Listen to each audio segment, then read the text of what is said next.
A proletarização dos portugueses ou o mito do salário mínimo nacional. A obsessiva preocupação do governo com o salário mínimo nacional, e a de alguns partidos da oposição como o BI e o PCP, enferma de um mal não escrutinado por alguns comentadores televisivos e jornalistas da imprensa subvencionada, ou seja, cartelizada.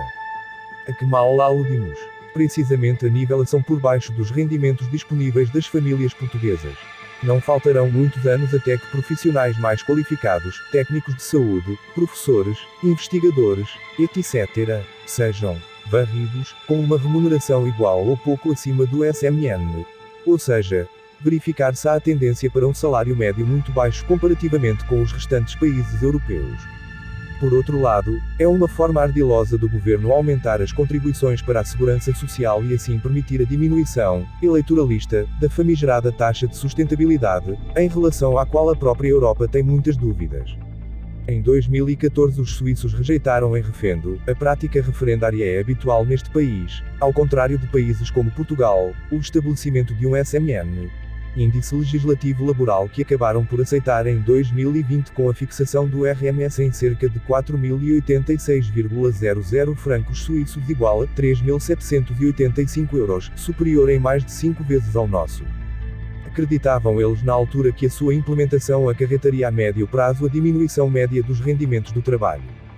Não sabemos o que os fez mudar de ideias, mas o valor estabelecido está muito acima da média europeia, o que lhes dará folga ainda por muitos anos. Itália, Chipre, Áustria, Finlândia, Suécia e Dinamarca, são outros países que não têm, ou não tinham há bem pouco tempo, SMN. Também o crescente desfazamento entre o IAS, indexante dos apoios sociais, que será fixado em 2022 em 442,70 euros, sobe pouco mais que 3 euros, continua a ser um fator de grande empobrecimento, na sociedade portuguesa, porquanto todos os subsídios sociais são em função deste indexante, dados do PORDATA. A hipocrisia despudorada dos nossos governantes, com o conluio da maioria dos nossos deputados, vai ao ponto de negarem, ou subestimarem, a mais triste das evidências.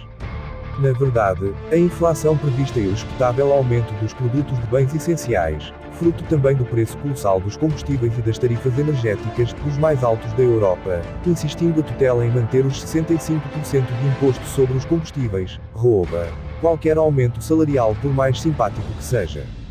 O país precisa de medidas estruturais para salvar a economia e pô-la a crescer e ao serviço dos portugueses, e não de remendos demagógicos e eleitoralistas, como temos assistido até então, para não dizermos populistas, que é termo que a esquerda caviar, a dos negócios misturados com a política, foge como o diabo da cruz. Em suma, o aumento do SMN, erradamente designada como Retribuição Mínima Mensal Garantida, RMMG, uma vez que há pensões e outros rendimentos muito abaixo deste valor, de 665 euros para os propalados 705 euros, dados do PORDATA. Mais do que uma esmola, será um presente envenenado que irá ser gasto nos primeira semana do mês com o brutal aumento do custo de vida, com as taxas e taxinhas no nosso espectro contributivo, com o pagamento de testes da Covid, a 25 euros cada um, ainda que o governo ofereça de bandeja 4 testes mensais, sem nada dizer sobre a maratona a percorrer até chegar à meta destas 4 testagens. Também são de obrigatoriedade a aquisição reiterada de máscaras e de líquidos desinfetantes a que as medidas impostas pelo governo para o combate a esta crise sanitária obrigam. Os nossos governantes, preocupados com um demagogo crescimento económico, parangona que cava mais o fosso entre ricos e pobres, já de si bem fundo, e não com um desenvolvimento sustentável para todos, estão a dar a pior lição de cidadania aos portugueses e afastá-los da participação e intervenção política, criando um povo amorfo.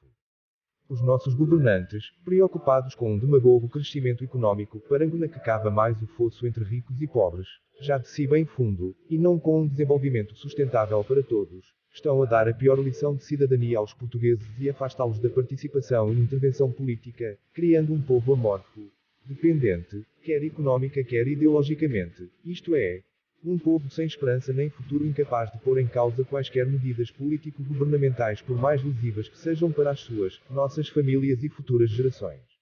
Devemos saber solidarizar-se com a defesa dos direitos dos cidadãos.